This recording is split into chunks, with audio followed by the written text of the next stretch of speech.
Should you live together with your boyfriend or girlfriend before getting married? What are the pros and cons of living together before marriage? And as much as I know people have different takes on this topic because it's a very interesting one, I'd like to share with you some of my take, especially as an African that lived with a boyfriend for over a year before getting married. And I'll be sharing with you some tips to guide you through your decision making. So please make sure you watch till the end. And without further ado, let's get into it. Hola, hola, Hello, friends, and hola, welcome back to the channel. If you're just seeing this hot chocolate for the first time, hey, this is Tinuola, and on this channel, I share valuable beauty, well-being, and lifestyle contents. In this corner, we do not believe in striving to survive, but thriving. Please join this thriving family by clicking on that subscribe button down below. So as a Nigerian or an African living back home, you would see that a lot of people in this side of the world, in the Western culture, they tend to live together before getting married. Not all, but it's common these days to see such a thing. And with immigration and a lot of Africans living abroad as well, you tend to see some of your friends live together before they eventually get married. And that was the situation I found myself. So I decided to move in with my boyfriend while we were dating. This was a couple of months into our dating phase, and we lived together for over a year, almost 2 years actually, before getting married. So, like I said, this is a topic that people have different takes on, and I'm going to give you some of mine. So, in our case, we knew that we were going to get married while we were moving in together. Yes, like our dating phase, we already knew what we wanted from each other. We knew we wanted a long-term relationship that could lead into marriage. And we were very clear on, we were very clear on that decision, basically. So if you're in the process of making that decision, the first question I think you should be asking yourself and your partner is, who is this person you are thinking of moving in with? Do you know this person that much? And are they ready or showing signs of commitment? Or did they verbally assure you that they want to get married, that they want this relationship to lead to marriage? Also, is this person someone that you see yourself getting married to? No, seriously, think about it. Because I know sometimes we are uncertain about how a relationship would eventually end. However, some of these things are predictable. They are what we call green lights to guide you into making more of a risk assessment exercise test to see if it's a risk that is worth taking. So you want to thoroughly think about this decision and weigh your options, especially as Africans, once again, because it's something that our culture frowns on for most parts. And to some extent, it makes sense because it's a lot of investment living with someone you're not married to. First of all, you guys are going to start assuming certain roles, certain responsibilities. It's going to take a lot of effort, energy from you, even time. And it's not nice when you just waste all of that. Which brings me into some of the cons of living together. The first is it can create a sense of pressure to stay together. So let's say you've been staying with your boyfriend for a couple of months, 2 years, especially for those that have been staying together for years.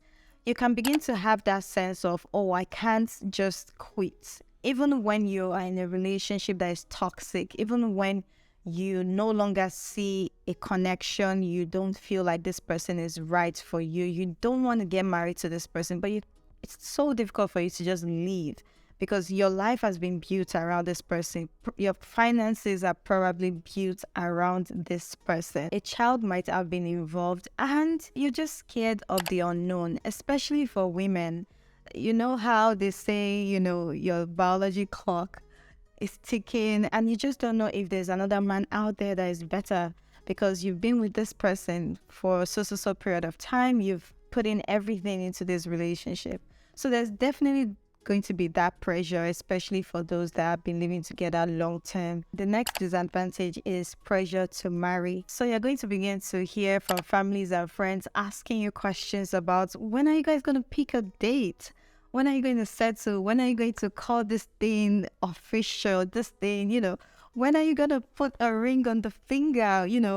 When are you going to legalize this? There's always going to be that pressure from friends and families. And you might be in a situation where you're already second guessing this person or their intentions, or even if your relationship is healthy or not. But because of the shame that comes with it sometimes, and people are like, oh, wow, are you just going to break up after all these years, after all these months? Really?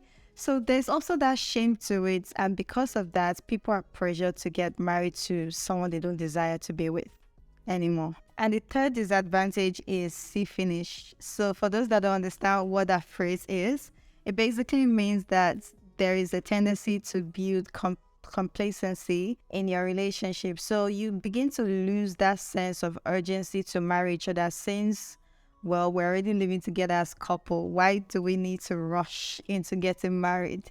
And you just keep posting and posting and posting. You're like, you can quickly get comfortable into that setting and feel like, oh, you don't need to rush, and begin to come up with other excuses as to why you don't want to get married yet. And that is not much of a problem if both of you are on the same page. But just imagine if one partner wants to get married and the other partner doesn't. That in itself is a problem. But as we know, this definitely comes with its benefits. So let's talk about some pros, because if it doesn't come with its benefits, it wouldn't be so common, especially in this part of the world.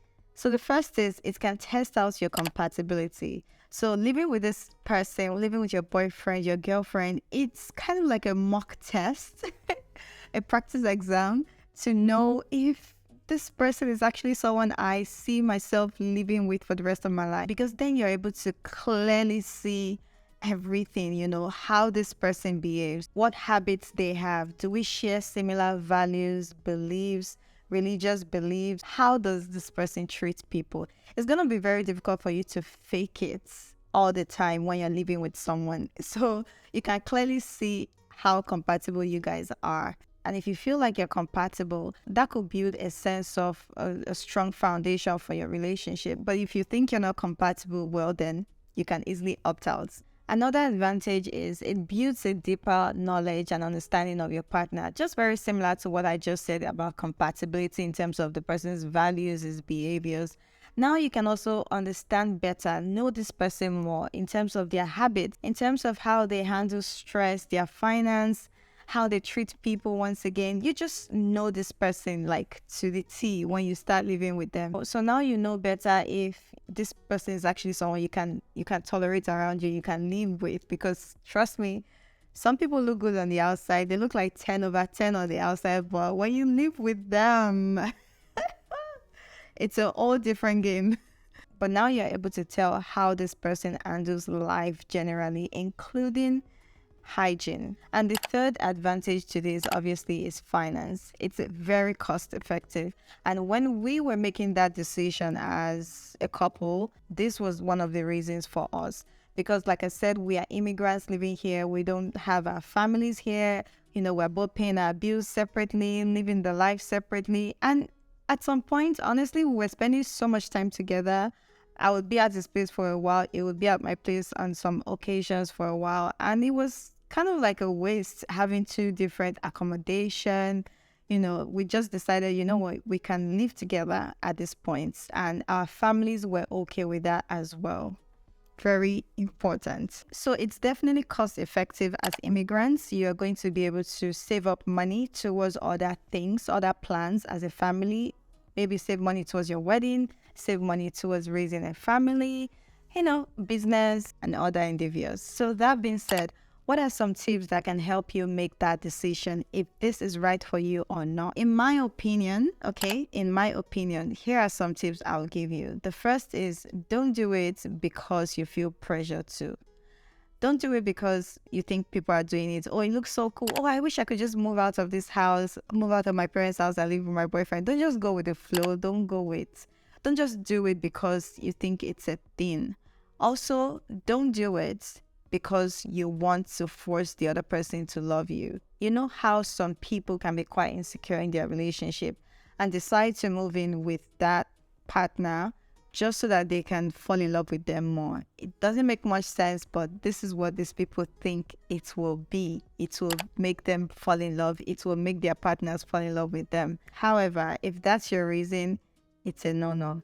A man that doesn't love you now is not going to love you when you move in with him. Please don't think of tying a man down by living with him or getting pregnant for him. Please, we're in 2023. Scrap that. Drop that in the garbage. My next tip is don't feel like it's too late for you to walk away. It's better for you to walk away with your peace, knowing that you deserve better if you are in a toxic relationship than staying in it. It's better for you to walk away if you feel like someone is wasting your time, is not committed to you. Let's be honest, why do people get married? People get married because they are ready to say, I'm committed to this person, to building my life with this person, growing together with this person, spending the rest of my life with this person, building a family with this person. If that person is not showing that commitment, doesn't want that, you can actually walk away. Next tip is if you are from a culture, for example, Africans, Nigerians to be specific, if you're from a culture that frowns against this and you're currently living in a safe and healthy environment, for example, you're living under your parents or you're independent, you live by yourself, you can afford it, there's no prompt, there's no reason why you should, quickly move in with someone, with your partner, then don't bother. It's really a beautiful thing to move in with a man that's as committed to loving you for the rest of his life, protecting you, providing for you. That's your husband, right? So it's a beautiful thing to wait and move in with your husband if you can. Like I said, if you are in a better place. Also, if you're celibate, this is a no-no clearly, because there's no way you're going to remain celibate living with a man or living with a woman. It's not possible, no matter how religious you are. Next tip is if your partner is not showing interest in getting married, please don't bother to push it. Don't bother to move in with this person that is not even showing like commitment. It's still seeing how it goes. Don't start assuming roles. Don't start assuming roles of a wife. Just keep observing how things are going. Don't commit yet. Once again, my suggestion is if you're currently living by yourself or you're living with your parents, family or family members, and your culture is against it, but you're in a safe space, you're in a healthy space, and you don't have any reason whatsoever to move in with your boyfriend, then just stay where you are up until when this person gets married to you. But as an immigrant, or you're in a space where you feel like it's not very good for you and your boyfriend's place will be a good alternative, well, you can go for it. There's no need to rush into making such a decision. You will eventually get tired of living with each other and sharing each other's space once you get married. That being said, it's your choice to make as an adult. And I'm sure that decision will be based on your beliefs, your values, your culture maybe. But just know you're going to be fully responsible for that decision. And it clearly works for some others maybe not so much. But whichever the case, I wish you the best. And if you did enjoy this video so far, please give it a thumbs up. Thank you so much for watching, guys. This will probably be okay. I'm not even going to promise anything, but I hope you guys have been enjoying some of the videos I've dropped this channel based on love, based on marriage. If you have, please let me know down in the comment box below. Also, let me know your thoughts on this topic. What's your take? Is it good? Is it bad? Should you do it? Shouldn't you? Let me know your take. Anyway, that'll be all for today's video. If you enjoyed this video, please check out this video. I'm sure you'll like it. I will see you friends in the next video. In the meantime, keep your light shining. Bye.